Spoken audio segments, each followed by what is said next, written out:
Your Excellencies, ladies and gentlemen, Namaste, good afternoon, and Ni hao. Welcome. Welcome to all of you and all of us who are joining us virtually. We are here today to celebrate our historical relationship with People's Republic of China. We are here today to release our Nepal-China one-on-one report. We are here today to listen to our keynote speaker and commentator.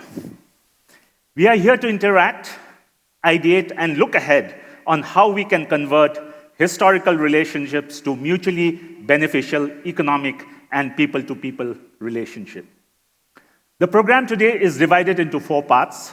I'll bring in some historical perspectives about our work at Nepal Economic Forum. Then we'll have Arya Awale, our coordinator of the Nepal-China project. She will make a presentation. We'll have an unveiling of the report, and then a keynote from Wong. And then, after question and answer, we'll have Aneka Rajbhandari from the Araniko project to provide a brief commentary.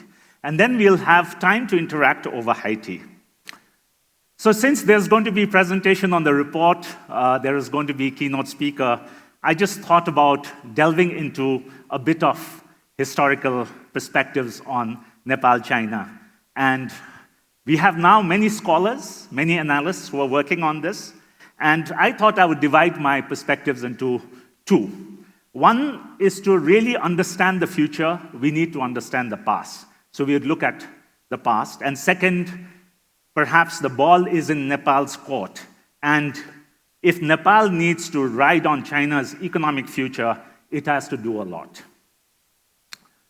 My interest as a Himalayan citizen has been in history, and in my books, let me plug in my books, Unleashing Nepal and Unleashing the Vajra, I talk about why and how we need to understand history. And in Nepal 2043, I will talk about the link between China and India, our history that is going to shape our future. I think personally we have just scratched the surface. So let's go back 5,000 years ago, so those who have been following the Kirat calendar, and in Kirat rituals, if you look at the ancestors, if you go to a Kirat rituals when they mention the ancestors, there are lakes that are in current-day China and Central Asia. There are scholars who have looking at the ancient civilization of China and Kirats. And then when we look at the Chinese civilization 5,000 years ago, we see the relationship between these 2 countries is not new, but it goes back 5,000 years ago. Thereafter, Buddhism comes as a connector between the 2 civilizations. And last year when I was with the team, part of the study, we were in Kirong, and we were looking at the temple that was built for Princess Brikuti, the Tibetan king Sonsan Gampo, who marries Princess Brikuti in the 7th century. So she asked the king to build a temple. And there it stands the Phakba Lakma, or the monastery, that is built in Nepali architectural styles. And that's where the Avalokiteshvara that was taken by Princess Brikuti stands there. And that's the place where they got married is later when Guru Rinpoche or Padmasambhava goes and meditates. So it's very interesting that these histories are coming back. We saw a lot of people there trying to explore history. Then when I look at, in my travels to Beijing, and the plaque at the White Pagoda, at the Myang Temple, acknowledged that built under the supervision of Nepali architect Araniko in 1271. The temple has a dominating Buddhist stupa in the Nyawa architecture of the Kathmandu Valley.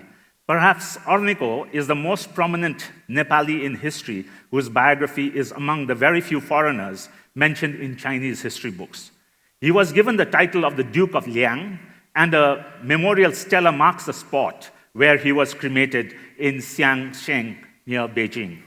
For me, the hutongs or courtyards and the alleys of Beijing reminds me of the Bahars of Kathmandu Valley, and I came back and wrote about the Bahars of Beijing.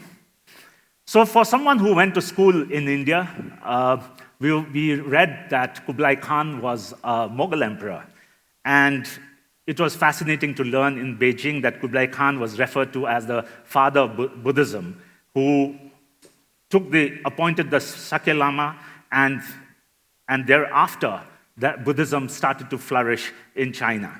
So it's very interesting that how this Buddhism brought in a market for Nepali arts people, craftsmen, and that's where perhaps the second wave of migration begins from Nepal to Tibet and beyond.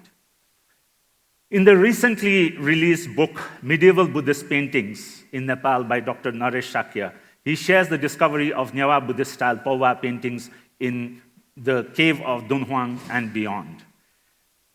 A few weeks ago, we had Professor Alexander von Rospat and Manju, who had just traveled to China. They had come back and talked about the Dege Farpan, or the Dege Sutta printing house in Sichuan provinces that is still printing old texts, where the Ranjana Lipi stays. The Ranjana Lipi of the Nepal Mandala, which is the mother script of the Tibetan script, and we see across the prayer wheels in the world. So there's so much of historic connections, and to see that to really understand our future, it is so much important to look at these historic bonds.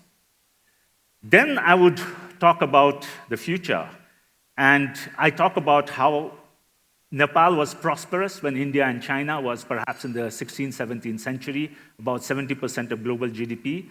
And in 2050, when these two countries are going to be the two leading economies of the world, Nepal is going to benefit again. And it is the proximity is amazing. So if you draw a line from Mumbai to Beijing, Kathmandu stands in the middle. But then how do we convert the potentials into reality? Arya will present the findings of the report, but the central finding of our report is very blunt. The binding constraints are not primarily Chinese, Indian, or geopolitical. Let me repeat. The binding constraints are not primarily Chinese, Indian, or geopolitical. They are Nepali. The absence of testing laboratories at northern border crossings, or the functional, non-functional export registration system, or the power trade agreement being there without being discussed to conclusion, these are failures of implementation, not of access. And that's what we need to work on. Nepal's institutional gaps are not new, but the cost of leaving them unaddressed is rising. The question this study poses is not whether Nepal should engage more with China, it is whether Nepal has built what it needs to benefit from the engagement it already has. With a new government, there is an opportunity.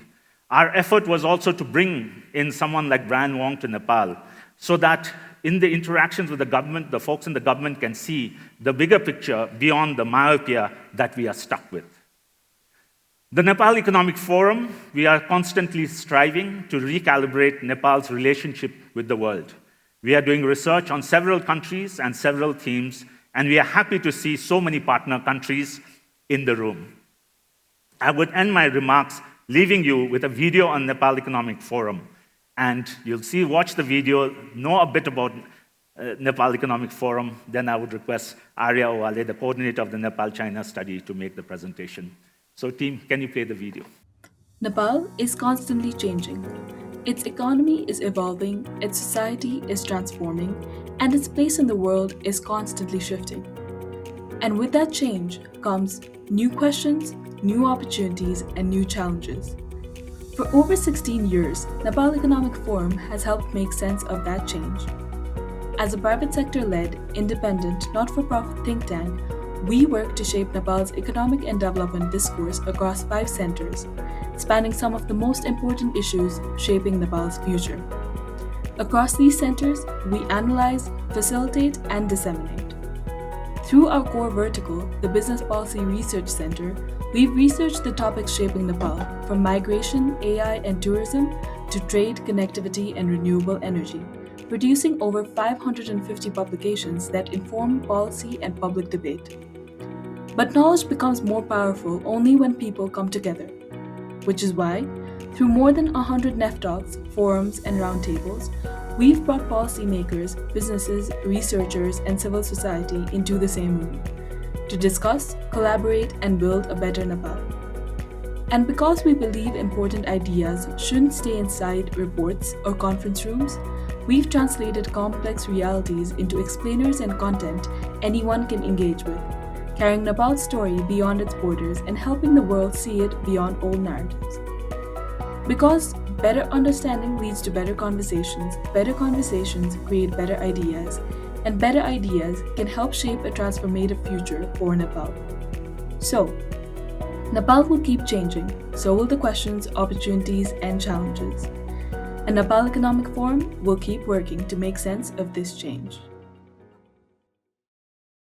Sorry, we're just experiencing some technical difficulties. Having said that, we're back online. Good afternoon, everyone. Thank you so much for being here. It's a real pleasure to welcome every single one of you to this talk. And the keynote speech by Brian is to follow my presentation on the project. Let me start with a number that should bother us all. For every dollar Nepal exports to China, it imports about $130 back. And no, I did not read that wrong, or that's not a typo on the screen. It's about 130 to 1. And this number hasn't narrowed in the last decade. It has, in fact, widened. Across a period when we signed preferential access agreement after preferential access agreement. Here's the part that makes it stranger. Nepal has zero tariff access to around 8,000 product categories in China. We have a transit agreement giving us access to Chinese ports. On paper, this is one of the most favorable arrangements in the region, and yet Nepal exports more to Germany than the country on the other side of its own border. Now here's something that struck us when we got started with this study. China is our neighbor. We share a border, centuries of history, a deepening economic relationship, and yet, as a country, we know surprisingly little about how China actually operates and how to do business with it. Just as telling, most of what we do know or what we hear about or what is written about Nepal and China is not written by us. It's written by outside analysts and it's refracted through someone else's anxieties, whether it be tension between China and the United States or between China and India. So this study set out to do something simpler and honestly overdue, to look at our own economic relationship with China from the ground up as Nepalese. 2 years of work, interviews, focus group discussions, and field visits to 3 of our northern crossings, Korla, Tatapani, and Kerong, where we sat with the traders, officials, and operators who actually live this relationship. And the question we kept coming back to was simple. If Nepal has the access, why does it not capture any of its benefit? The comfortable answers are geopolitical. It's India, it's China, it's Nepal's position between these two giants. Those pressures are real, and we won't pretend otherwise. But that's not where our research kept pointing us to. What we found, consistently across all 3 sectors, is that the binding constraints, as Sujeev was pointing out, they're not primarily Chinese, they're not geopolitical at all, they're institutional. And they're on Nepal's side, and this is the important part, they're largely within Nepal's own control to fix. And early on in this research, we made a deliberate choice about how to frame the study, not doom and gloom, there's enough of that written about Nepal everywhere. What we wanted to pose was a more stoic question of everything shaping this relationship, what is actually within our control? Because the constraints on Nepal's side of the ledger are exactly the ones Nepal can act on. That's a harder message in some ways, but it's also a far more hopeful one. It means that the thing holding us back is the thing that we can change. So this study covered 3 sectors, business and trade, renewable energy, and tourism, and I'll quickly go over some points from each one. Start with business and trade. Here's one example that captures the whole problem, the accredited testing laboratory. To export food or agricultural goods to China, you need certification.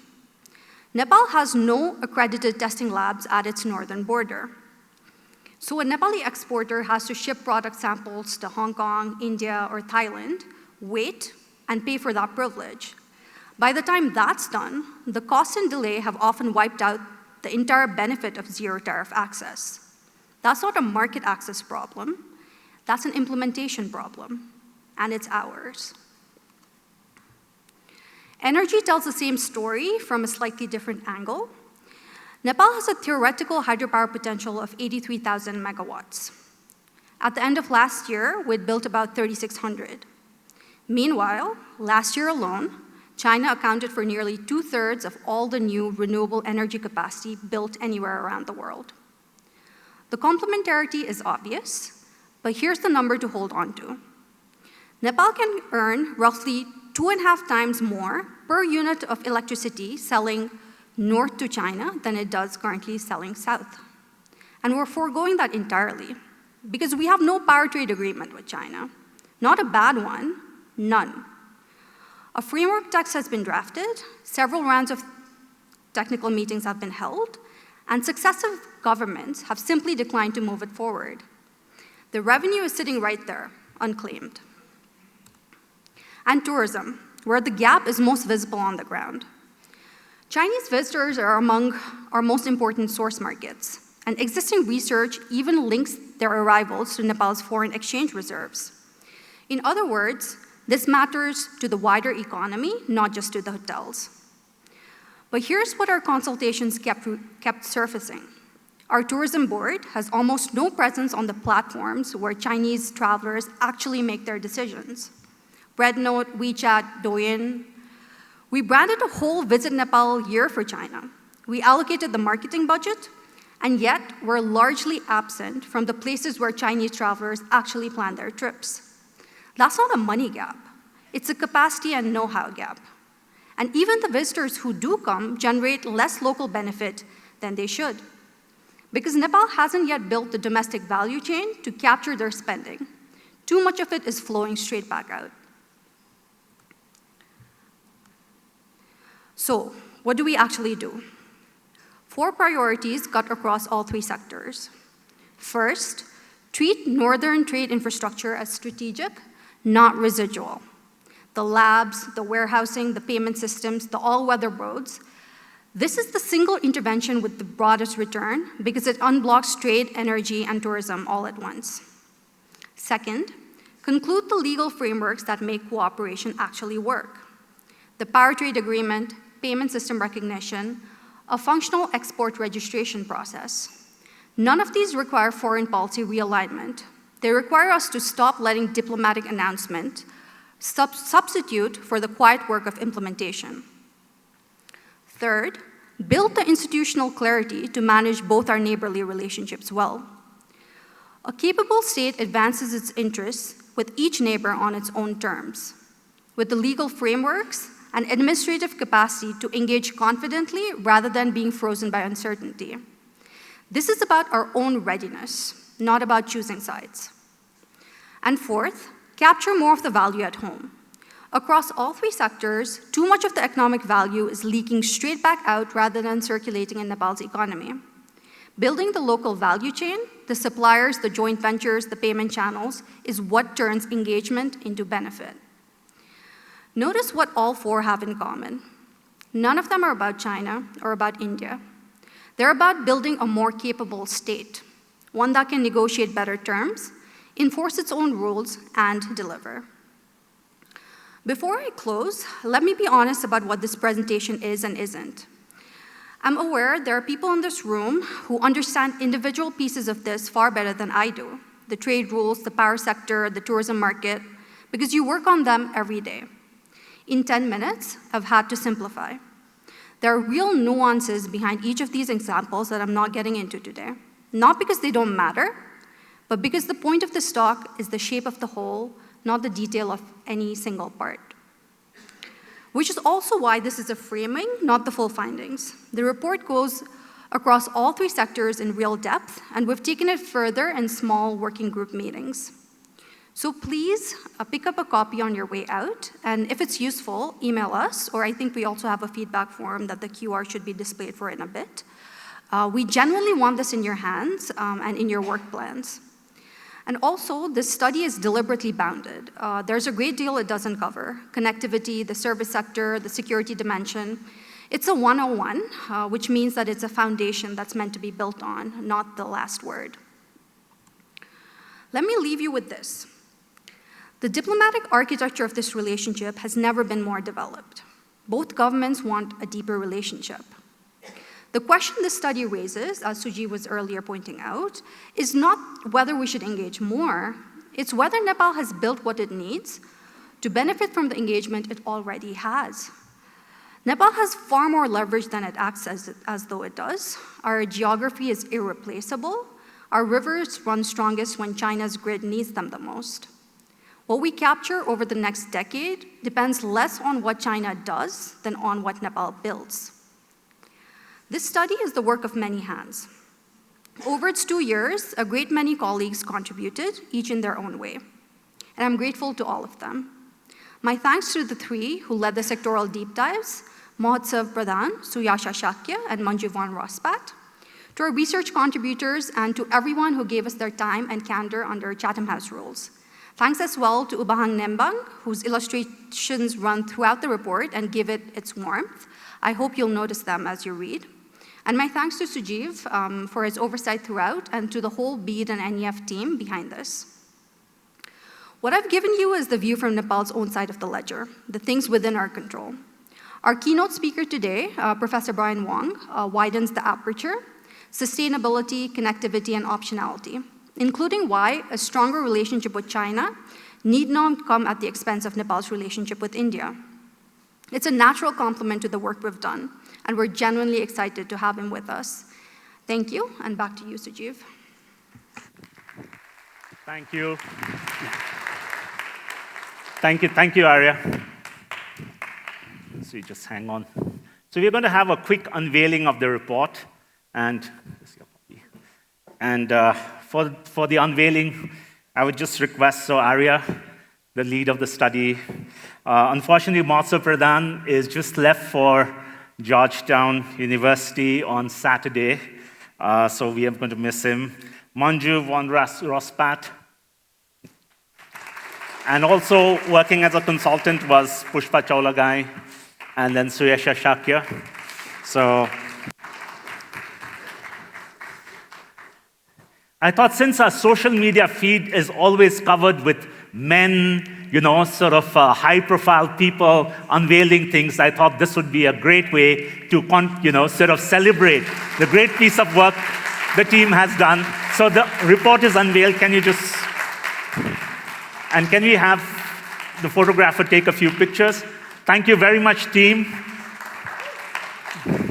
So you can scan the report. It's on our website, and please do pick up a copy. And Ubahang, please do stand up, and let's just, so he's the great guy who's done the design. He's been designing our work at Himalaya Future Forum. Amazing creativity working with the team. Thank you very much, team. So now we come to the keynote address.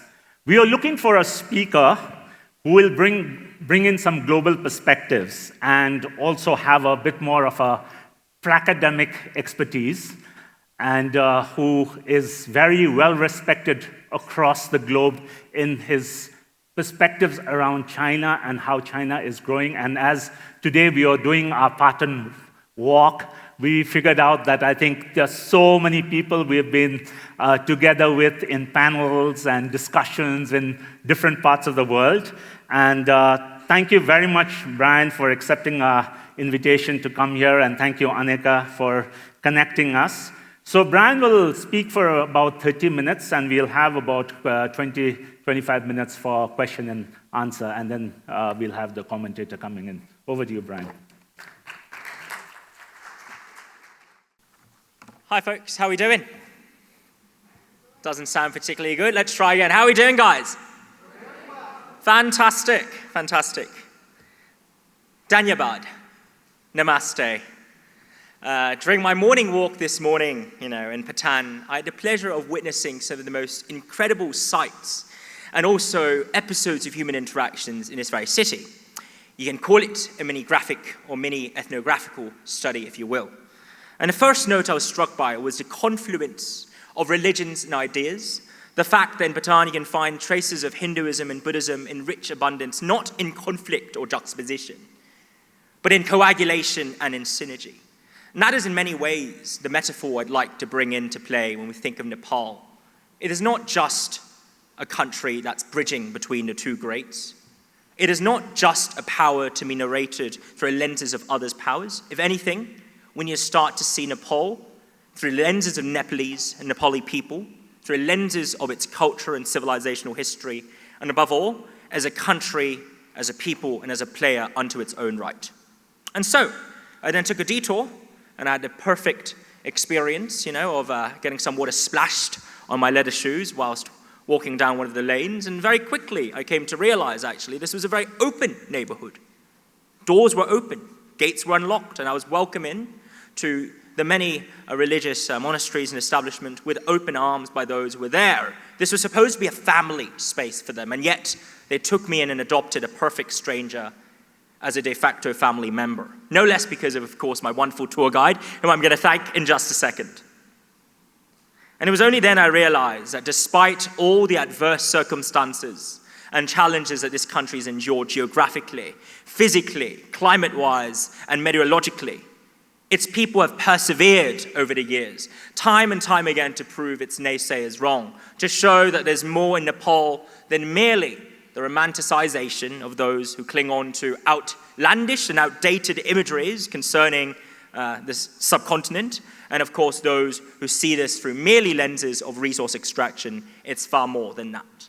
And thus, by the end of the tour, when I was asked, by a passerby, how I felt about this very country, I could not help but say, for a country with 30 million people, with such a youthful and vibrant population, so geostrategically positioned today, I see hope as much as I see challenges that can be overcome. And I see opportunities as much as a future where, yes, there will be obstacles, yes, there are barriers and questions that must be raised and answered. But never once should we feel despair or hopelessness, because this is a land that belongs to those for whom it is their home, and they're not going to leave this very place. And for that, I think Nepal deserves a massive round of applause. I would also like to take this opportunity to thank my wonderful host, Sujeev, Arya, and Aneka for the incredible hospitality. And of course, no less because they managed to take much of what I wanted to say for my opening, i.e. going through the historical and cultural ties, the richness of history in a Jokhang temple, the stories concerning King Songtsen Gampo and Princess Virikuti, and of course Baita Si in Beijing, which now has a very nice hot pot spot, nested within Baita Si, which was inspired by the incredible architectural splendor and excellence of Araniko in the 13th century. They've said all of these stories better than I could, so I'm not going to go through what I'd prepped for this speech. Instead, I'm going to do what I do best, I'm going to wing things like, chicken wings. No, I'm just kidding. That's not the plan. I've been asked to comment on the nature of China and how to understand China, as well as the China-Nepal, or rather Nepal-Chinese relationship. And perhaps then, on this front, I'd like to start off by unpacking how we ought to understand China, and then move on to addressing the low-hanging fruits and perhaps not so low-hanging fruits in a context of the Nepal-China relationship. Firstly, when it comes to China, I want to do a straw poll here. Please raise your hands if you've been to China once and only once in your life.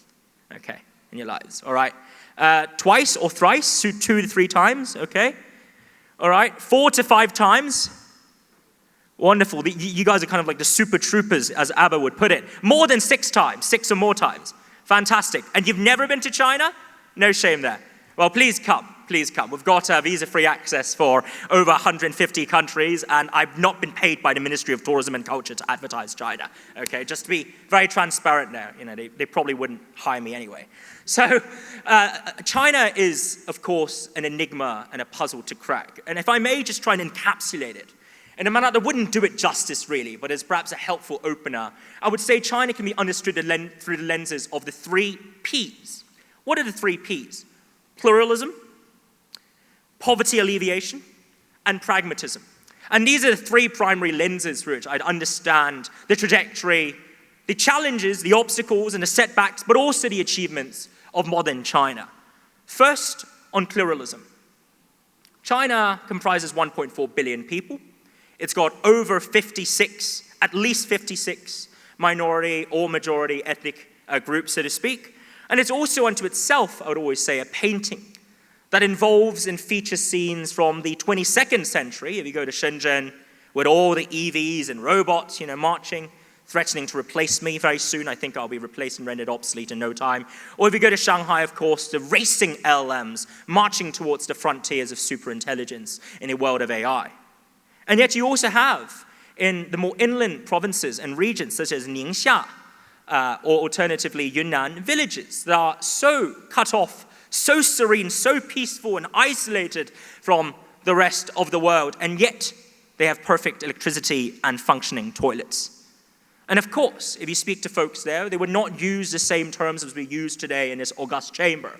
They wouldn't be able to talk about minilateralism, the quadrilateral, superpositions, or multi-alignment, or polycentric world order. And yet they get on about their lives with peace and by and large with a sense of serenity and harmony, just as their counterparts, of course, in the cosmopolitan cities and metropolises in the coastal areas.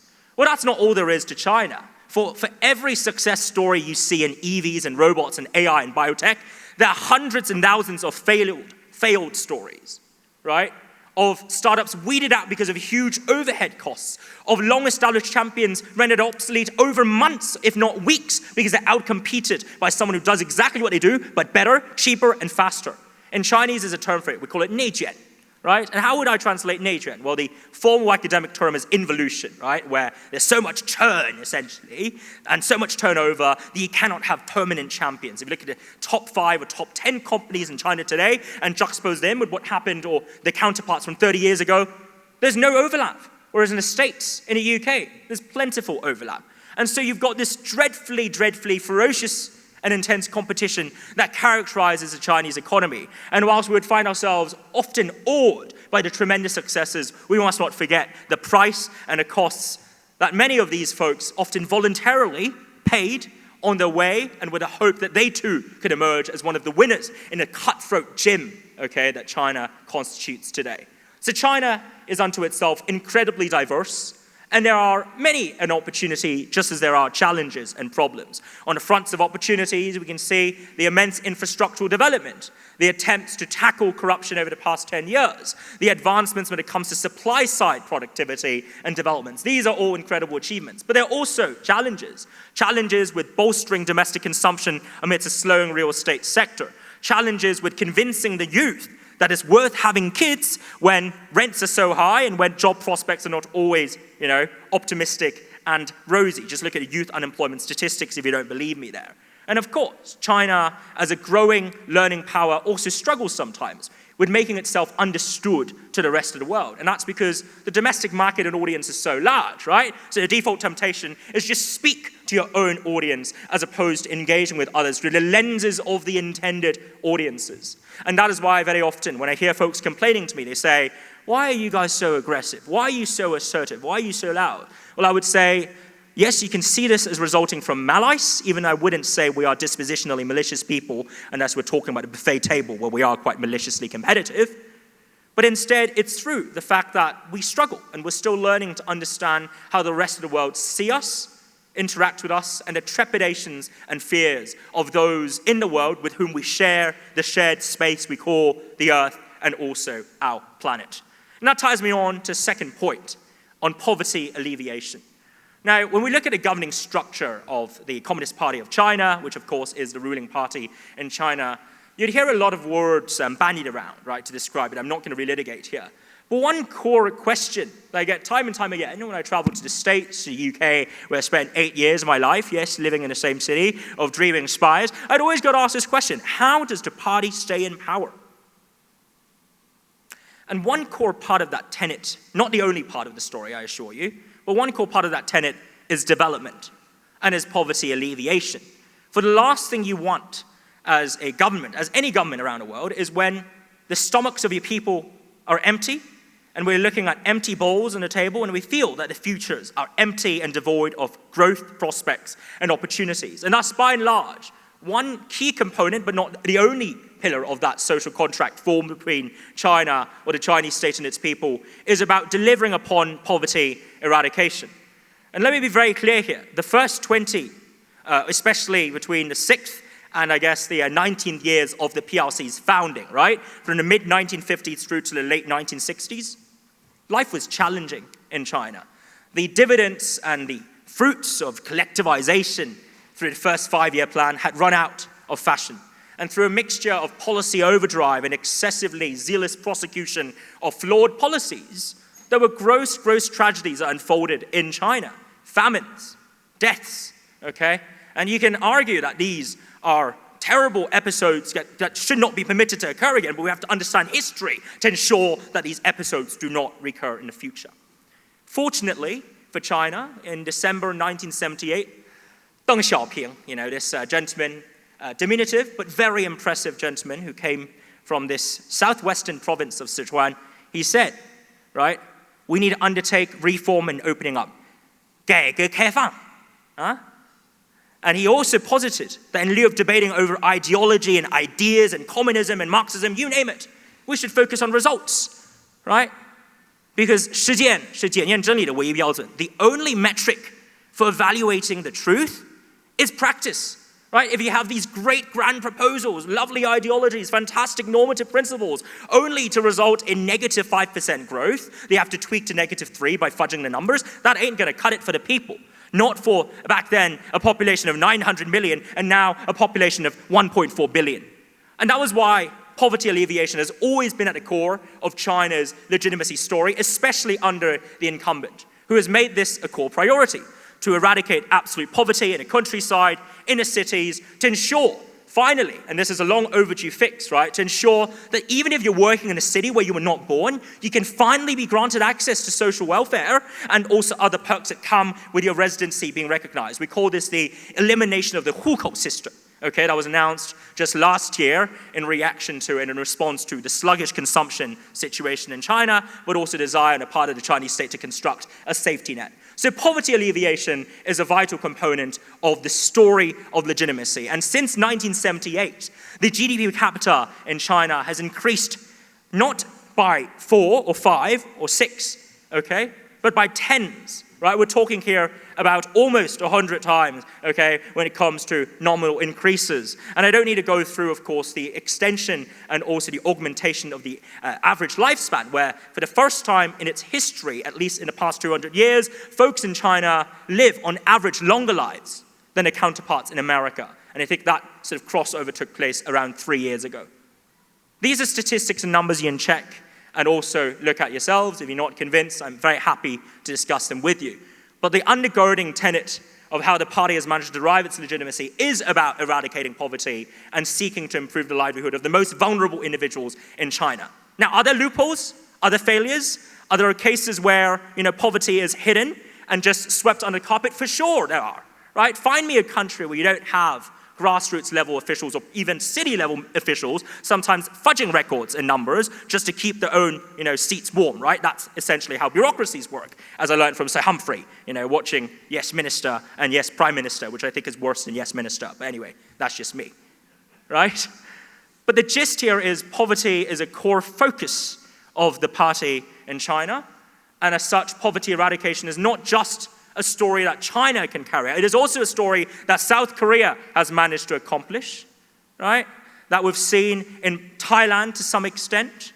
And of course, I believe firmly we'll see in Nepal too. I was walking today with Sujeev and he told me, and I agree with him, that absolute poverty is less, substantially, frequently observable here than in many neighboring countries in this very subcontinent. And that has no less to do with the compassion, the sort of social cultural ethos of compassion and philanthropy and almsgiving that characterizes this very society. And the same could be said to some extent of China as well. And that ties me on to the final point, or the final P I want to raise in this 3P framework: pragmatism. It is fair to say that the Chinese system works very differently from the Westminster model, or the German model, Danke, or the French model, right, Vive France, right? Very different. And the Chinese system does not operate by the same logic as India, or Nepal, or Indonesia, okay? Free countries in which elections are regularly held to decide, of course, the highest levels of government leadership. And yet, to complete the story about how the parties managed to stay in power, I would note pragmatism is at the core of its DNA. And that is to say, you might be tempted to think that all decisions in China are made by a central team in Beijing. And then they send out the diktats and say, you do this, you do that, you do this, you do that. Let's take a step back and ask ourselves. There are many corporate executives here in the room. How many CEOs are there? If you're a CEO, raise your hand, or CFO. Raise your hands now. Okay, managing directors, okay? C-suite folks, M-suite folks, raise your hands. Okay? Can you guys tell me what the secretary to your junior staffer did last night for dinner? Can anyone tell me? Can anyone tell me what the font size is for the PowerPoint presentation designed by the second-year intern in your office? Why not? Because you would not micromanage like that, right? You do not have the time or the energy or the ability to micromanage like that. Now imagine, I'm not here to judge or presume anything about your corporate sizes, so I would posit that maybe none of them is as large as 1.4 billion people, right? I guess, okay? I don't know. These days, with Elon Musk, anything's possible, right? Valuations of 2 trillion, 3 trillion, fugazi, Wall Street money.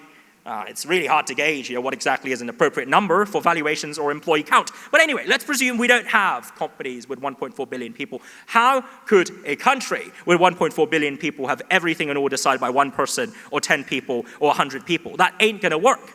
And that is why in China, it is a sprawling bureaucracy with multiple levels. And in fact, if you're interested, as I am, to talk about this over a dinner table, I can share more with you. There are at least 10 levels, okay, to the bureaucracy in China. Right? Full national, vice national, full provincial, vice provincial, full municipal and also department or bureau, and then vice bureau and municipal, and then you go down to the prefectures and finally a street level. 10 layers of the bureaucracy, right? It's a bit like Succession crossover industry for those of you who are HBO fans. I am, okay? And you just look at this and you start wondering, how could it be that the narratives of this centralized top-down leadership, that's how things work? Is that how we are, to run a large corporation like that? That's not how things work. And that is why a dear friend of mine, Jin Keyu, wrote in a book, which is a really good book on China's new playbook, that China is governed by mayors, right? I did correct her. I say it's less mayor and more sort of city party secretaries and the party committees of cities and provinces that run these regions and cities, okay? They take what the bosses say, right? There's a saying, 上有政策,下有对策. So the bosses give them these nice, big, grand ideals, and they interpret them and adapt them. And then they say, if boss says, get me X, right? Then I might say, boss, I'm trying very hard to get you X, but can we do 70% X? Because otherwise, the folks would revolt against us, okay? And I go to my subordinates and say, you handle this part of 70% X, you handle that part of 70% X, make of them what you will and adapt them to the circumstances. That is what my friend Yun Yanang terms to be directed improvisation, where there are directions from the top, but also a lot of bricolage and improvisation from the bottom up. And that's how China is essentially run today. And of course, with this, there's bound to be loads of problems. Corruption is one, inefficiency is another, risk aversion is a third, okay? Bureaucraticism, right? Formalism, folks sticking to procedures, calling meetings for the sake of meetings is not a British specialty. It's a very Chinese thing to do, right? I too, as an academic, have been invited to some meetings where I don't know why they're called, but for the fact that there's a KPI to tick, we called a meeting. Okay, great. Now what? Nothing happens, right? It's like Sir Humphrey on steroids, hump steroids, right? And therefore, the Chinese system has flaws. But what it does do is it seeks to feel the stones as it crossed the river. And that's what Deng Xiaoping said. 摸着石头过河. Right, we feel the stones when we cross the river, and sometimes we slip, sometimes we hit a snag, sometimes we fall off. But we have to course correct. And that is where I'm going to now move on to the final component of my lecture today on China and how exactly Nepal should make the most of China for its own positionality, but also I want to just frame this as a key overarching frame. The Nepal-China relationship should not come at the expense of Nepal's friendship with India, given India's long-standing ties and commitments in the region, and the fact that India is a very important friend, partner, and engagement interlocutor for all of us here in the room. I'm a fan of India, and I look often to the eloquence of Indian diplomats with envy, right? Sri Shiv Shankar, Vijay Kakali, Dr. Shashir Arora, who's absolutely incredible, These are fantastic diplomats who are some of the best intellectuals who have emerged from the Asian century. And I think China would benefit from learning from these guys in India and these titans of diplomacy in India. So it shouldn't be seen as a zero-sum picture. Nor am I suggesting that in pursuing closer ties with China, Nepal forgoes its long-standing engagements with Japan, a very important investment partner for many of us here, technological partner here, in Nepal. And of course, our friends in Europe. I just met the acting ambassador from France. So lovely to see you here. It's a great pleasure and privilege France's commitments through cultural ties and connections, the UK with, of course, 200 years worth of military and security ties to Nepal. These are all countries that Nepali government should deepen their relationship with. But the overarching frame I'd like to highlight here is that Nepal should shift from equidistance to equiproximity. And there are therefore 5 underlying tenets to this story. The first, or rather, I'm going to encapsulate these 5 underlying tenets through the acronym HATCH. Okay, HATCH. H-A-T-C-H. History, autonomy, transparency, creativity, and finally, humanity. And I promise you I'll get through all of them in the next 9 minutes. Actually, that's a false promise, but we'll see how we go. So, first, on history. We've already heard today extensively from the 2 fantastic speakers who have come before me, both Sujeev and Arya, the historical connections between the Chinese and the Nepali peoples. But I'd just like to highlight the following thought. The past does not stay in the past. The past shapes and influences the lexicon, the ideas, and the concepts we employ at present. The past also, therefore, bleeds into the future. It determines, but does not define strictly, but it determines somewhat the options that we can choose from, and from which we then exercise our discretion to choose. And this is my philosophy part speaking to you. I'm sorry if it doesn't attract you. What we can do, though, is to take the past and transform these segments and fragments of the past into present and future opportunities. And that is where civilizational tourism, civilizational commerce, and civilizational soft power really have something to ground themselves with. I wouldn't usually use these terms, by the way, if I were to speak in, Malaysia, right? I love it very much. Selamat datang, it's wonderful. But I wouldn't quite use the word civilization to describe, of course, the histories that the Malaysian Peninsula previously featured, even though Borneo perhaps is a separate story. Nor would I use this term, in the context of Hong Kong. Oh, Hong Kong should embrace its civilizational roots. No, you'd think of me as hyperbolizing. But it's not a hyperbole when applied to the Nepali context. Because this is a place, this is a space, this is a people with 5 millennia worth of history comparable to that of China. And that's why if I were to provide, I'm not in a position to provide advice, but if I were to provide a thought, it'd be that Nepal and the Nepali government would perhaps benefit from considering how to market its civilizational roots. And remember, commercialization does not imply commoditization.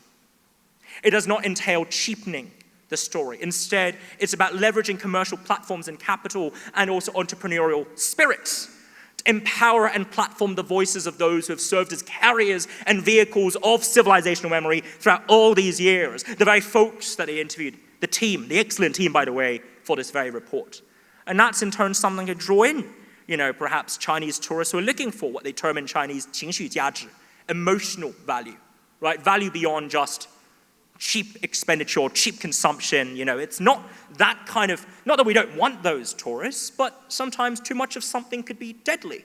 And so we want higher quality tourists. And I think the authorities in Beijing are also well aware of that when they come, and as they gradually come to terms with the fact that the behaviors of some Chinese tourists in overseas countries may not have the best of effects on their own soft power and reputation. So that's the first observation recommendation on the C, or rather the H in the hatch. The second component is on autonomy. Now, the domestic political situation in Nepal has obviously undergone significant changes over recent years. And I've heard, and I too have heard many a friend commenting on the importance of respecting the voices of the people, of being accountable to the people, of understanding that the people have needs of autonomy and a desire to have their voices and wishes respected. And I would posit that the same could be symmetrically reflected and how Nepal approaches its foreign policy, where Kathmandu does not see itself as a vehicle or as a tool or as an appendage or an appendix, but instead should see itself as defending a distinctly Nepali foreign policy for the Nepali people, by the Nepali people, and indeed from the Nepali people. That is the source of autonomy. That is the meaning of autonomy, to not be subservient whilst cooperating, to not put all of one's eggs in one basket, but instead to diversify, and to be friends to all as opposed to friends to none. Even though, of course, sometimes the lines are blurred and it's difficult to draw them appropriately. But if I may, one suggestion there is I think Nepal would benefit from making it clear and making substantively explicit what its foreign policy doctrine is. It's high time for a rethinking and a re-articulation of its foreign policy doctrine, one that supplies and supplements all the reforms and changes that we want to see and seek to see coming from the country today. And that ties me on to the third point, transparency. The Sino-Indian tension and the Sino-American clash loom clearly as the elephants or the dragons or the eagles in a room, if you will. But what I would say is I'm noticing winds of change coming from Delhi and Beijing when it comes to that very Sino-Indian relationship. Just look at, for instance, the outcomes of the 2024 Kazan meeting, 2025 SCO meeting in Tianjin, or indeed, more recently, the lifting of Press Note 3 restrictions following, in late March this year, right after the Raisina dialogue, which I was fortunate enough to have been invited to attend. The winds of change, to quote from Bob Dylan, are blowing wild and free. And maybe we can all ride on them, and seize upon them, carpe diem, right? To leverage the openings as they present to ourselves here. But that also beholds transparency and just being upfront with the relevant powers in the room. So with China, for instance, and in Kathmandu should be much clearer about wanting predictable market entry pathways, demanding rules of origin clarity, an expedition of GACC process support, and functional border operational communication. These are non-negotiables with Beijing that Kathmandu should make very clear to the counterparts here and also in China. And with New Delhi, riding on the winds of change we see from India, I believe Nepal can seek to reframe its relationship with both China and India as a positive sum story, where of course there's certain sensitive regions that should remain and are understandably off limits for many of our friends in Delhi. And yet there are also many in the area where we don't see such zero-sum antagonisms and trade-offs as inevitable. And that is where openings and openness can be of help and use, not just to Kathmandu, but also for those in Delhi who want to understand Beijing better and vice versa. I was in conversation with a very seasoned diplomat this morning when it was brought to my attention that effectively there's the Himalayan Universities Coalition, there's a HUC, and also, of course, a very interesting association that covers almost all the Himalayan countries, right? Tracking the progress and also efficacy of climate change mitigation measures. And the headquarters of that entity are nested here in Kathmandu. Previously, to some extent, it's shared between Kathmandu and also Colombo, I believe, but there's at least a sizable presence now in Kathmandu. Climate change knows no borders, knows no countries, knows no limits. And even despite some of the surface rhetoric you might hear coming out of Delhi, I personally have it on good authority that both New Delhi and Beijing care deeply about combating climate change. They may not call it, tackling climate change, but renewables are a non-negotiable item of investment for Delhi, just as it is for Beijing, of course, in the status quo. And so transparency could go a long way in bolstering trust between the Nepali and also Chinese peoples. And now we come to almost the end of my speech. I see some audience members leaving. I apologize for boring them. I'm a very boring speaker, and that's why I felt embarrassed by the invitation, flattered almost. But I'm going to do my best to finish my job, because that's what I, as a as an academic, I'm supposed to do, right? When the lecture is falling flat, when folks are not reacting to you, you react to yourself.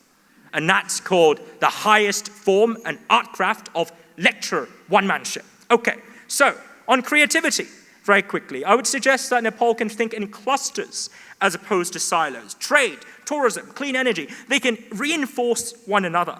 And it's high time that Nepal built clusters of export, right, around pashmina, carpets, cardamom, orthodox tea, and processed dairy, as well as chirpi, which I believe is delicious. I'm going to try it tonight, fingers crossed. But also, Nepal should add certificates and certification to traditional industries to position and render them more creatively understandable and digestible to foreign consumers and those who may prospectively import from this country. And finally, to sell goods, what's needed here is a good story. And that is why Nepal should export not just goods, but trusted standards, stories, and specialized value attached and meanings attached to the very goods that it's seeking to produce for the rest of the world at large. And that ties me on to the final point. On humanity, that's the H, but also Hong Kong. I'm sorry, I have to plug my city. It's a wonderful city. You should come visit if you haven't been. At the end of the day, whether it be in relation to China, South Korea, Japan, India, the UK, the US, or the EU, which the UK is no longer sadly a part of, the key lies with human capital and trust and knowledge. And that doesn't come through textbooks. It doesn't come through unilateral consumption, passive consumption of information. It comes instead from dialogues and interactions and exchanges, friendships, I once found myself speaking with a very hawkish American, think tank, right? And we bonded over our shared love for the crown. Okay, I'm sorry if it's a bit inappropriate, but it is incredibly good to watch attempts to portray Margaret Thatcher, in the crown. We bonded over, the actress Gillian Anderson, right, who was, of course, in X-Files, who portrayed Margaret Thatcher in the crown. And with Winston Churchill as well, but that's a separate story. We bonded over these very anodyne, completely un-China, US, whatever you name it, grand power strategy, great power rivalry, none of that. We just talked about the crown and how we enjoyed watching it, even though I, of course, am a fervent anti-colonialist. Now, the mark of intelligence is a man who can hold more than two contradictory ideas in the head at the same time. So I hope that proves to you I'm intelligent, okay? But it's ultimately through human-to-human exchanges and interactions that we come to cement the kind of trust we need in order to build real bridges. And that's where Hong Kong has a critical role to play. 5 out of the top 100 universities in the world are in Hong Kong today. And in fact, some of the authors of this report, as well as the brilliant project lead, graduated from the University of Hong Kong. We're a special administrative region of China with 7.5 million people, and yet we're bilingual. We practice the common law. We have no capital controls, and limits on exit and entry. We are, by and large, a special city that's sui generis in China. And one thing I've been saying to my friends in Hong Kong, in the business sector, in academia and beyond, is we have to engage South Asia. We have to listen to our friends in South Asia and treat them with respect. Treat them with dignity and also the acknowledgement that you would wish for these countries to also treat you with. Nepal is a country with 4 times as many people as Hong Kong. India, I don't need to produce a ratio there, it speaks for itself.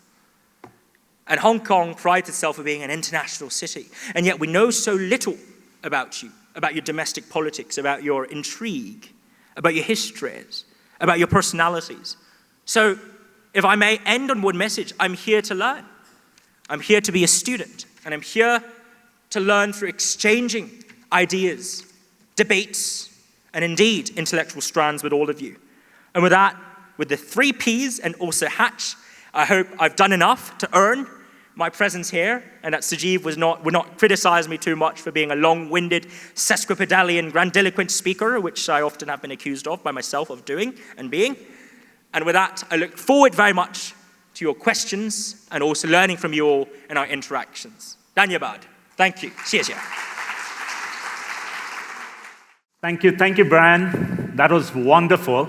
I think, as I was mentioning at the beginning, when we thought of a keynote speaker, we thought of someone who straddles different worlds and brings in very candid perspectives. Because what we tried to do with this report was also to ensure that there are lots of stories that come out, lots of propagandas, a lot of criticism, but we said, what's the real story? What's the reality? And then this also helped us to look forward, and we are looking forward to the collaborations coming up. So we would have about 25 minutes for questions and answers. So please, there will be folks with microphones. Please raise your hand. Please make it questions. And then keep it as questions and avoid long speeches. I think 60 seconds is a long time for a question. So please do raise your hand and we will have, yeah. Hello, my name is Andre. I'm very honored to be here as Brian's research assistant. He's a good friend of mine and my family. Sorry about the mic, even though it's not my fault. So, at risk of sounding a little stuffy in the age of Instagram, I was just really wondering about the sorts of personal moral virtues you think the next generation and even the current generation of this country's leaders should hold close at hand with regard to the way they approach economic intervention, what they can do in terms of personal virtue and character. Well, thank you. I'm not in a position to offer anyone advice on virtues. If anything, I'm sort of the exact opposite of that. I'm a man with many vices. I'm a vice chair of a few committees, you know. I engage in extensive, vicious commentary. And I'm sorry, I know you're frowning and shaking your head. Are my puns really that bad to warrant? Okay, fine. So that's bad advice, right? There we go.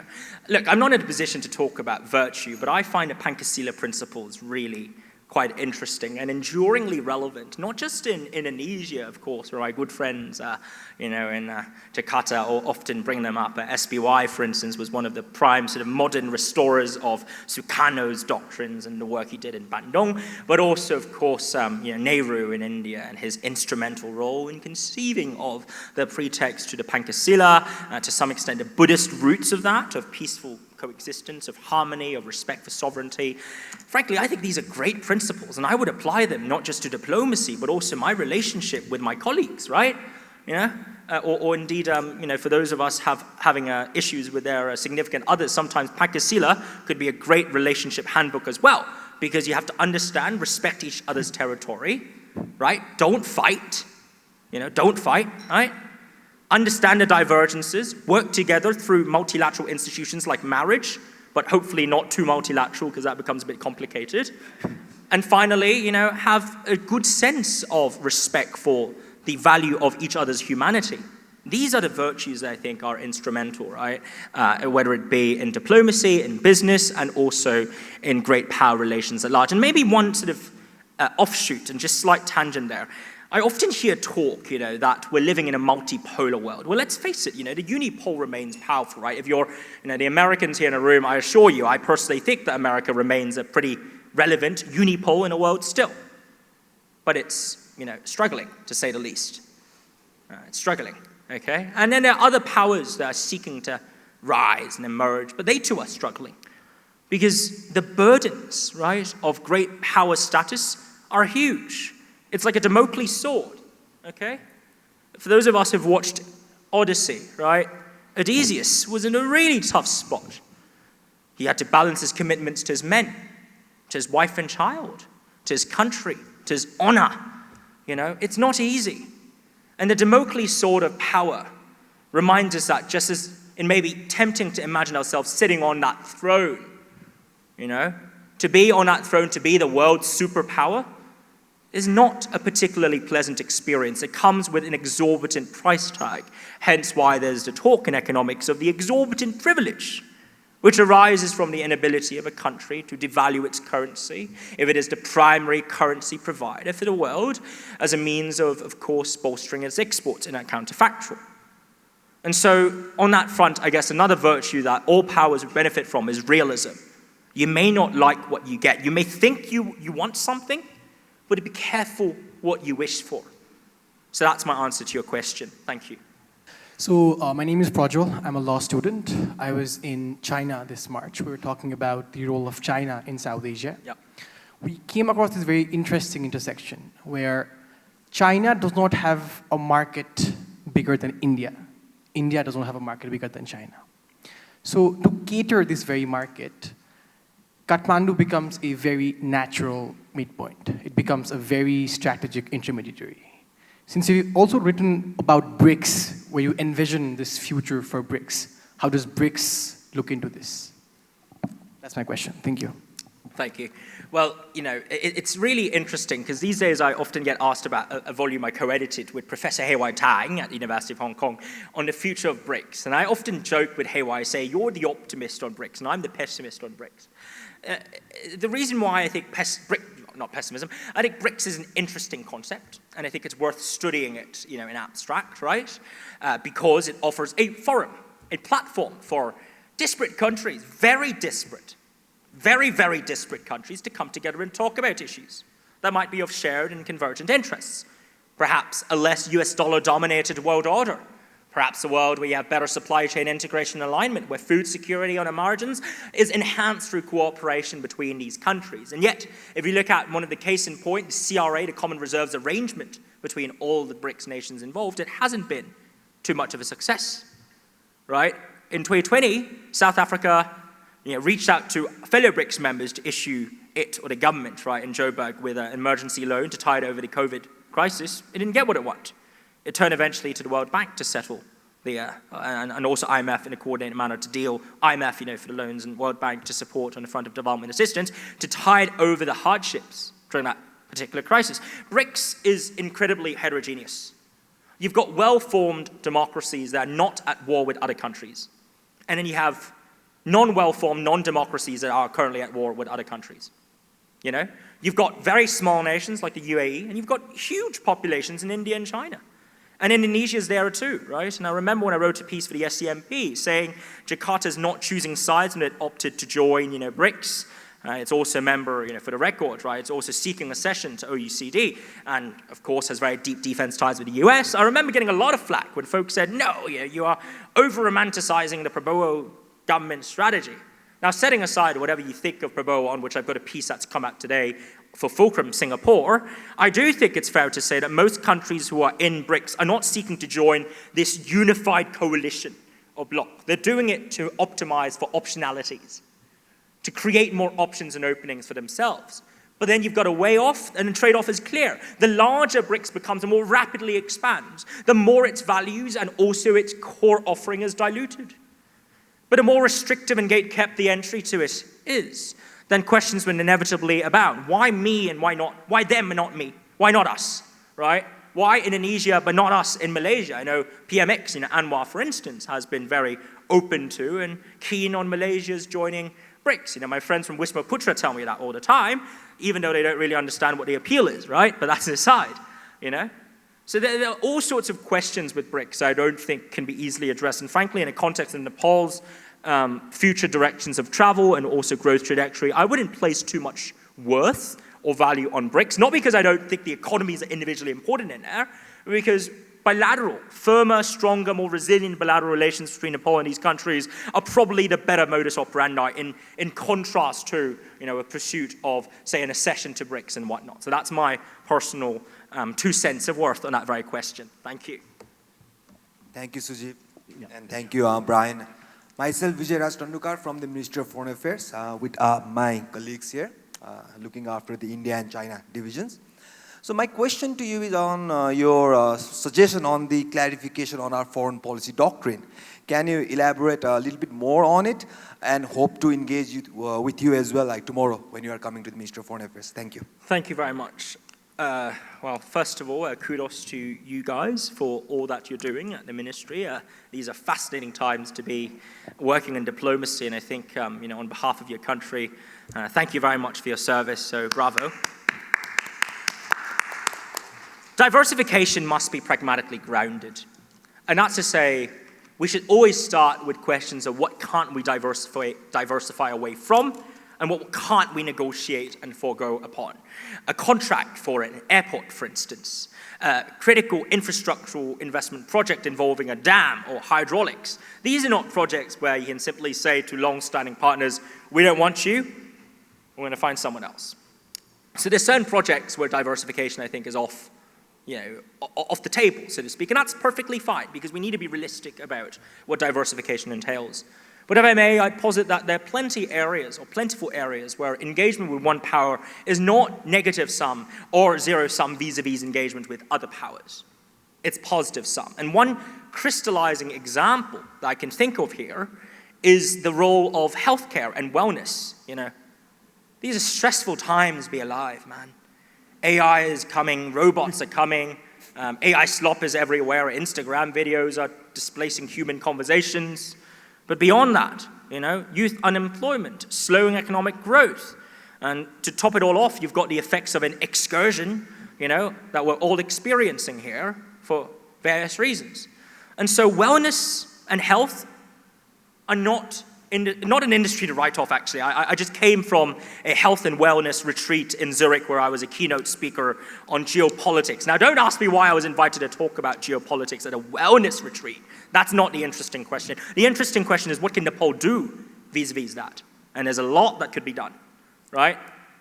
Who needs some mindfulness training in the room here? Please raise your hands. Who thinks they need some, nice freshening up spa, mindfulness, wellness, health? Come on, raise your hands. Don't be shy. I need it too, right? I flew in yesterday after a very long flight from Zurich, spent 12 hours in Hong Kong, then flew to Kathmandu. It was It was the most exciting Sunday I've had in a week. So frankly, we all need that. And Nepal is perfectly placed to be a source and a reservoir of spiritual well-being and wellness in terms of its economic positioning. And from there you can get F&B, hotels, education, cultural exchange, ecotourism, nature conservation, right? And even a lot of the specialty handicrafts and the commodities that you create. You can link that all to wellness and health. And is that something that, if you engage more with China through formalizing your standards, our friends in the MEA, the JS or the AS would say, this cannot be, we cannot let the Chinese be well. I don't think they'll say that in India, right? And similarly, if you reach out to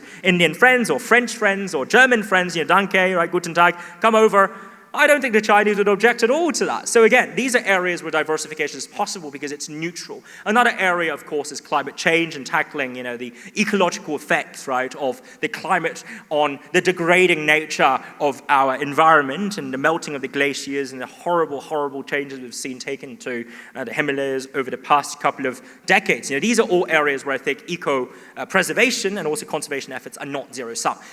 But finally, if I may, the final point I'd like to note here is when I say diversification, sometimes it's not as crystallized and concrete as deals or investments or arrangements. It's more about narratives. It's more about how we narrate the story of Nepal. Because you are firmly and clearly a country with diverse geographies, immense cultural richness, and historical heritage. And I think Nepal is in a position where it can be more self-confident and say, yes, there are giants around us, but we're not defined by them, and yet we can serve as Ambassador Walter Woon of Singapore, previously to Germany, once said, a whisperer, an interpreter, an advisor, which is a role that Singapore plays vis-a-vis Beijing and Washington. And many of my very dear friends, Chan Heng-chi, George Yeo, Kishore, all of these fantastic folks, Bilahari, of course, but Bilahari has a slightly different view and take on things, but all of these folks are wonderful interpreters. And I would read them, not because I agree with them all the time, but because I read them for I value that there's something unique in their perspectives. And that's what I appreciate about the diplomats from Singapore, and also actually, some of the most wise and seasoned geopolitical commentators in the world today are those who travel across countries with polar and divergent stances with the hope that they can be bridge builders as opposed to fissure amplifiers, so to speak. So thank you very much for your question. I look forward to more exchanges with you down the line very imminently. Thank you. Great. Thank you so much. So my name is Akshita, and I'm in the sustainable tourism sector. As you mentioned, Brian, the reason for China's ruling government to stay in power is the eradication of poverty. So do you have any suggestion for Nepal that we can learn from them? This is a great question. And I must start off by saying I'm not an expert on development in Nepal. I think there are many experts here in the room. So if I say something that's just completely outlandish, please challenge me and correct me, because I'm likely to be wrong. But I'll still say it anyway, just to provoke some conversations. Investing in education and human capital is vital, but human capital is only, or rather education is only as useful as there are openings and spaces for higher education jobs that pay well, right? Brain drain is a concern for many countries across the world, and I think Nepal, is also contending to some extent with a brain drain problem of its own, where some of the brightest and most talented, study abroad for the universities and they don't come back. And this is not a judgment of their choices, because an ideal government should create a home where they feel like they can come back and have a career. They can rise through the ranks, they can be promoted, they can work on interesting projects, like our wonderful friends in Bede have demonstrated as pioneers in their own right, and still find a livelihood. It ain't easy. But the first and most important message I'd say is to create quality jobs. This is what my dear friend Chin Tong Liu, the current deputy FM in Malaysia, wrote in his book on Malaysia's second takeoff, right? That when the current Madani government took over, just 4 years ago in 2022, the average GDP, the median wage for a Malaysian citizen back then was around 2,400, ringgit per month. That's roughly 400 pounds. I'm going to stop converting it to US dollars because I'm going to get very confused. But as of today, they've lifted that to 3,000 ringgit. That's the median wage for a Malaysian citizen. okay? 3,000 ringgit with stronger exchange rates under Anwar, right? So you can see a market improvement in real wages, okay? And that is also why we're starting to see the fostering of a skilled or returning of skilled immigration, skilled, okay, not immigration, but skilled Malaysians who'd studied abroad, worked abroad, now going home. Okay, leaving Singapore for Malaysia, leaving, the States back, going home, because they see opportunities and sense openings in semis and semiconductors, data centers, AI, and also other digital and digitalization-oriented sectors. So the first and foremost question is, can we create the jobs that are of quality and of value for high-quality human capital? And of course, education, I don't need to say more about the importance of that, but I actually think the bottleneck is, can you create jobs that retain, as opposed to can you educate well, which I actually think Nepal does pretty well as compared with many of its counterparts in the region. The second observation I'd make is it's about tackling rent seekers, okay? And I hope in saying this I'm not going to offend anyone in the room, but usually most rent seekers don't call themselves rent seekers, they call themselves creative entrepreneurs, so that's fine. But rent seeking is a problem. If I sit on a plot of land and I just charge rents, comfortable rents, I don't need to develop it. I don't need to bolster its productivity. I just need to sit there and I'm going to make plentiful money. If it ain't broke, don't fix it. And yet, that's also what inhibits innovation, inhibits creativity, and thwarts the human potential to try and experiment and undertake, new challenges. And so I believe firmly, as I'll hopefully learn later today, that another core bottleneck is about tackling rent seekers. And corruption, you can say, is a subset of that. But I actually say, and this is another controversial opinion, yes, corruption is bad, but what's really bad is unproductive corruption. It's production that greases the wheels and lines the pockets of two people, as opposed to corruption that is necessary to get things through. And you might think I'm being facetious here, but if you read the works of Yun Yang on how China escaped the poverty trap, she doesn't make the argument that corruption is justified, but she does say there are different types of corruption, and some forms of corruption are worse than others, okay, with different forms of effect. She also, by the way, subsequently went on to raise the argument that corruption has been legalized in America through money politics, but that's not something I'm going to delve into today because I don't want to offend my American friends in the room. I still want to go and see Hamilton in New York. Thank you very much. And so that's a second point of thought that I have in reaction to your question. Thank you. My name is Awale. I was in the government service until 13 years ago. First of all, I really enjoyed listening to you. It was full of vibration, full of energy. I thank Sujeev, my colleague, for bringing you as a keynote speaker. My question is related to the so-called shift of narrative from what we used to call equidistance to equiproximity. As an academician and also a person with deep insights on international relations, do you think it is really possible in the pragmatic affairs of a country regarding handling the international relations, because there are so many underlying factors that necessarily create, the compelling reason to not be equal, to not have the equal closeness because of the history, because of the culture, because of the geography. So instead of, going for that narrative of, equiproximity, would it be better to align with a sort of, strategic, proximity or balanced proximity or strategic multi-alignment, as some scholars have highlighted? Thank you. Thank you very much, sir. Thank you. Now, if we are to imagine a quadrant, and we are to draw, two arcs, right, on just an XY where the origin is there, and you've got an X that stretches to positive infinity, Y to positive infinity. Let's draw two arcs, okay? One taking, say, a certain point, a coordinate, say A0 on a y-axis, and the other taking 0A on a y-axis, and the other taking a B0 on the x-axis. You are to draw an arc, okay, a sort of quarter of an arc. You'll find that there are 2 points usually when these two arcs intersect. And my suggestion is that we should move from the outmost point to the inmost point where the two arcs intersect. So I think it's mathematically possible. But beyond being facetious and a maths nerd, which I am in my spare time, what I would say is this: equi-proximity is an aspiration, equidistance is a reality. And how do we move from one to another? Well, there are 4 key components to this. The first is literacy in both.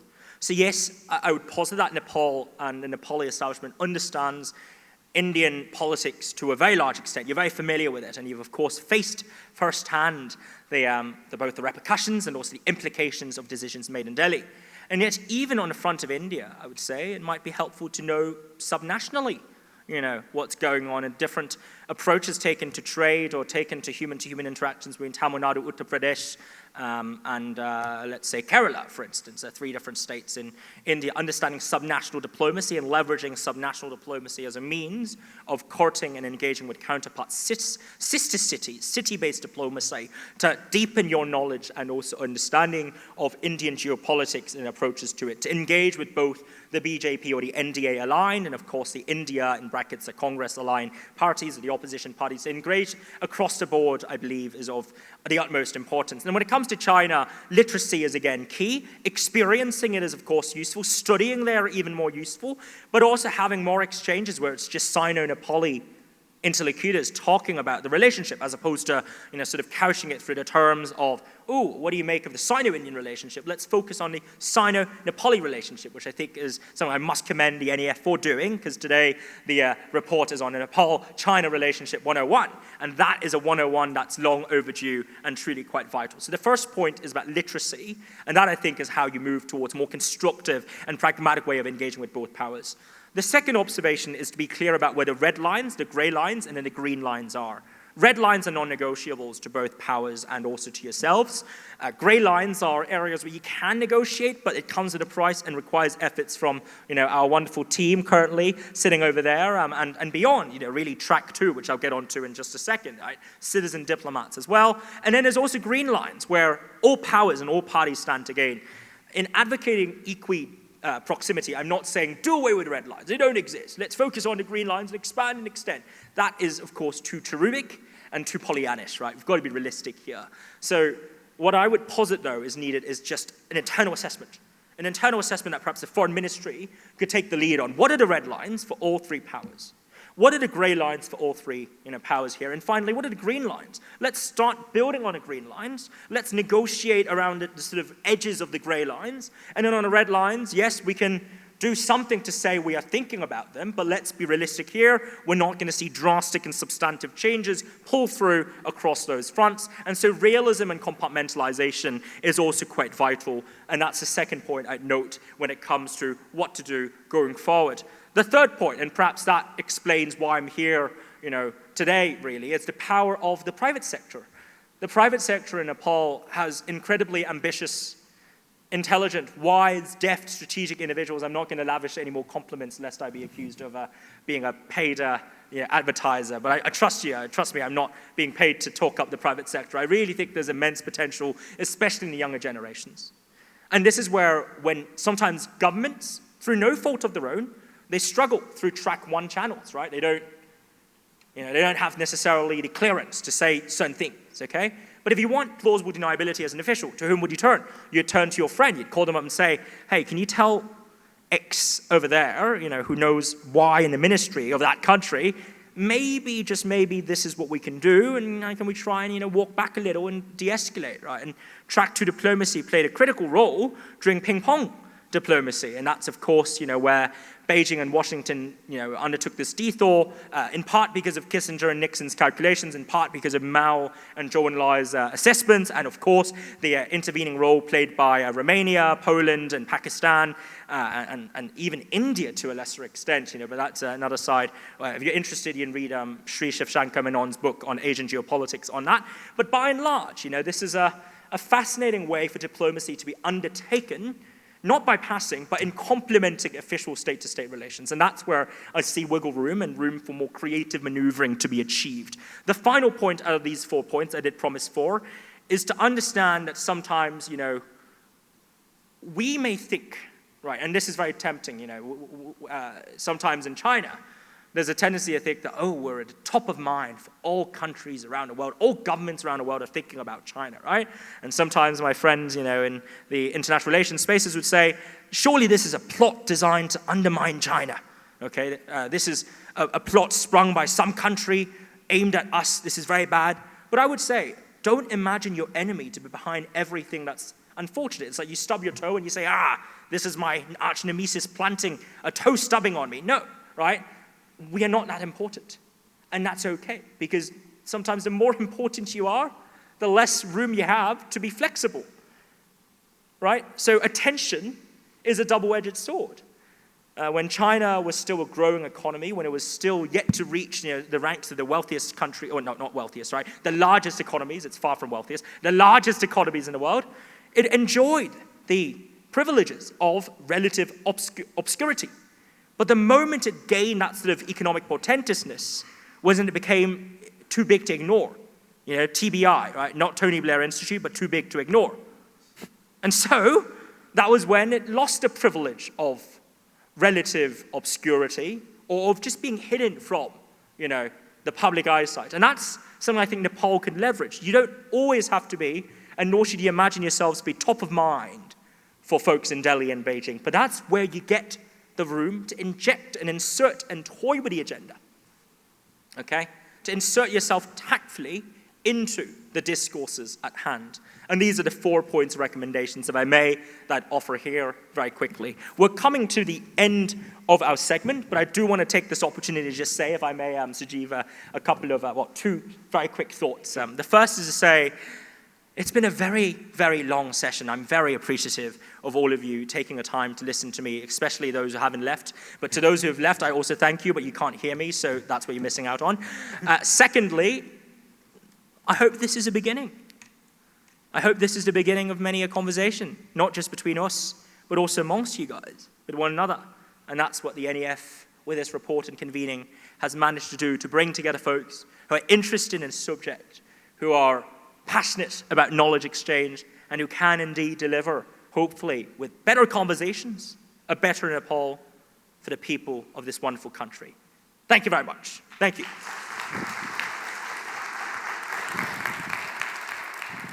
Thank you. Thank you, Brian. That was very stimulating. I don't know, when was the last we were here for nearly an hour listening to a speaker, and as I was looking around, and there's so much of information, so much of knowledge, and as Brian said, this is a beginning. I think for Nepal Economic Forum also, it is our beginning, and to learn about countries, to understand about countries, and which are next door.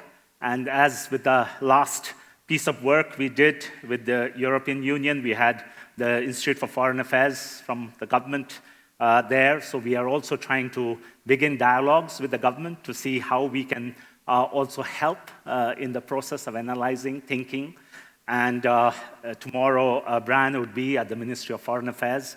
There's an event that has been organized, and this is a beginning, and this report is going to be translated in Chinese, and we've already, apart from Brian's institution, there's another professor, who we talked to, who is also his institution is doing it, and so we'll begin more scholarship to understand the 2 countries, and we would have follow-up with visits, exchange programs, and as Brian said, it is a beginning. I think it's a great beginning. Thank you very much, Brian.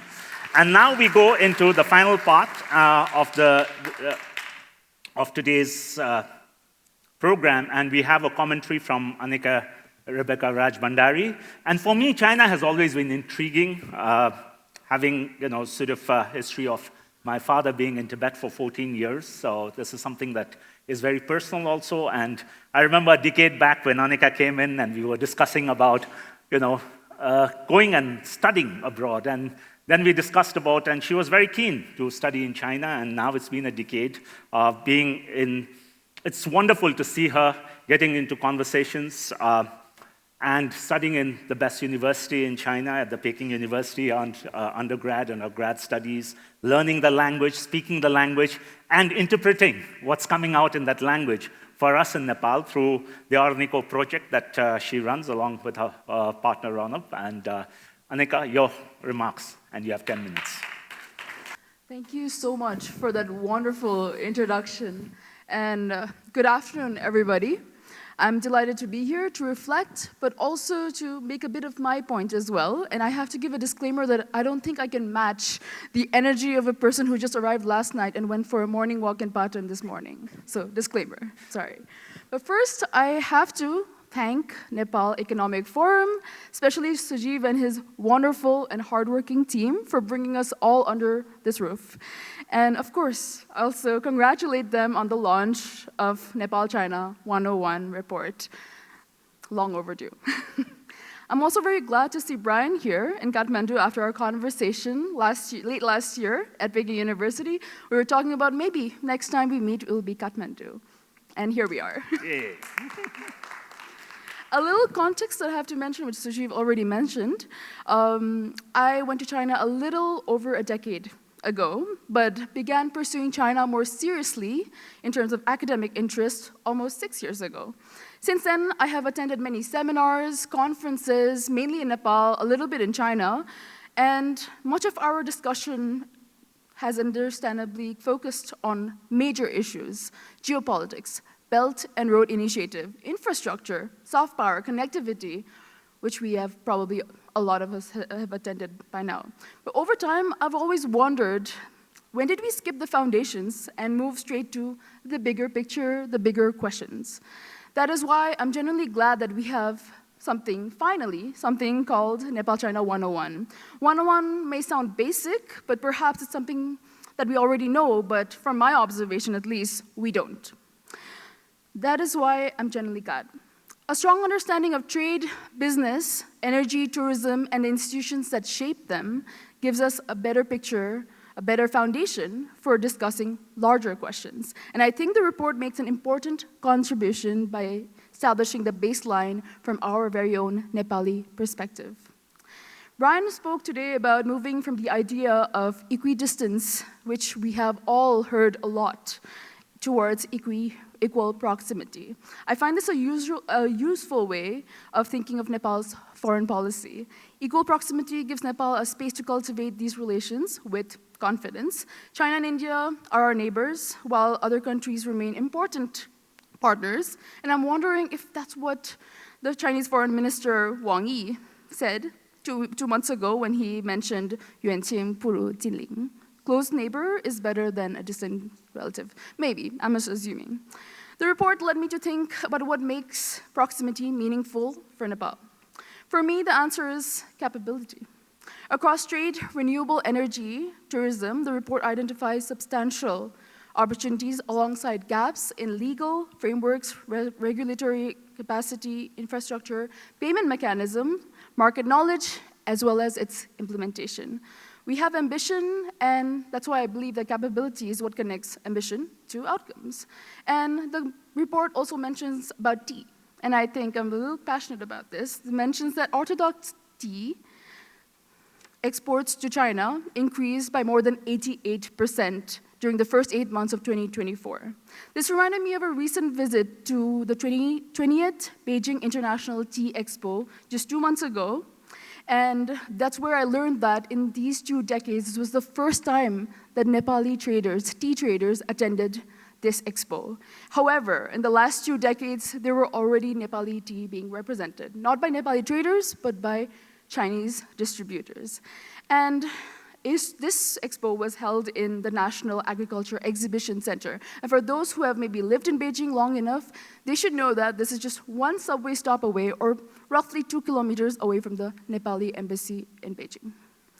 This is what the report aptly describes as the geographic proximity coupled with institutional distance. And I think this idea travels well across the 3 sectors that is already mentioned in the report.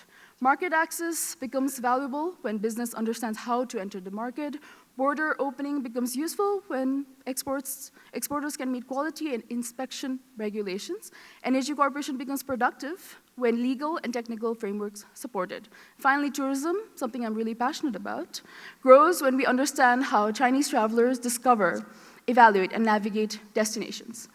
This is why I find the news about Nepal's Ministry of Foreign Affairs developing country-specific papers for key bilateral partners encouraging.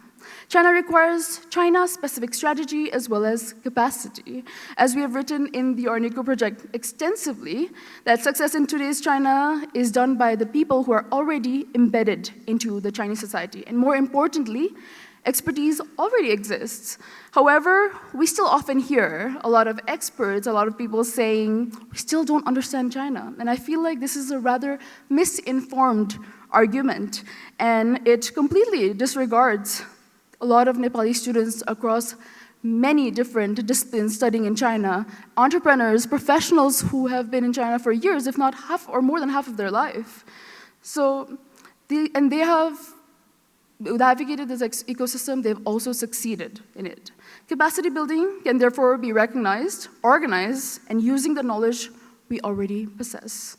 This brings me to another familiar idea, Nepal as a bridge between India and China, a metaphor already exhausted. A bridge derives its value from connecting between places. Its usefulness depends upon movement taking place across. India and China already have their substantial direct trade, their own routes, crossings, and multiple channels of engagement. The relationship also evolves according to calculations largely outside of Nepal's control. This raises a useful question. How can Nepal make its geography valuable on its own terms? In Brian's interview in Nepali Times, he mentions about Nepal being a relatively neutral whisper between China and India, and a cradle of people able to speak across the Himalaya. I would extend that thought to knowledge connectivity. China is investing enormously in AI, in advanced manufacturing, scientific research, renewable energy. India has deep capabilities in technology, digital infrastructure, pharmaceutical space, higher education, and Nepal sits conveniently between the both. Our universities, research institutions, business, and young people therefore geographically positioned besides two enormous centers of knowledge, technology, as well as economic transformation. To me, this is one of the practical expression of equal proximity. Each relationship brings different possibilities. Nepal's task is to understand what it seeks from each relationship and develop the institutional capacity to pursue those priorities. That requires clarity about our interests, our red lines, and where the cooperation is most valuable and the outcomes we want from this engagement. And ultimately, I think that this gives a useful way of thinking about the future of Nepal-China relations. We should continue asking how much value stays in Nepal, or more importantly, is expanding Nepal's own choices. So if I would place enabling conditions under Brian's hatch, history, autonomy, transparency, creativity, and humanity, it would be capability. The capability to understand our partners, to negotiate, to implement what we agreed upon, to mobilize the expertise Nepal already possesses. Geography gives us proximity, diplomacy builds relations, capability determines what we can do with them. Finally, if Nepal-China's 101 report, Nepal-China 101 report gives us a foundation for building the capability, then it has already made an important contribution in helping Nepal understand the current relationship more clearly and identifying the opportunities more precisely. And hopefully, we can engage with China with greater confidence and agency. Thank you so much. Thank you. Thank you, Aneka. And we are happy you're back now, and with the Araniko project, we'll see a lot more of collaboration ahead on Nepal-China.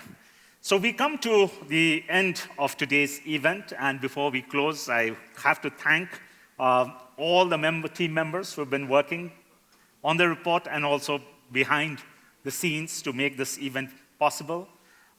Thank you to the BEAD NEF team, Anushka, Salina, Prasida, apart from Arya and the team who've been working on the report, the Marriott Hotel, and Suhan and the ISS team at the back, who always helps us to put these events together. Do keep in touch with NEF, read our content, and if you are interested in writing, do contribute, and if you are interested in financially contributing, there are QR codes available on our website.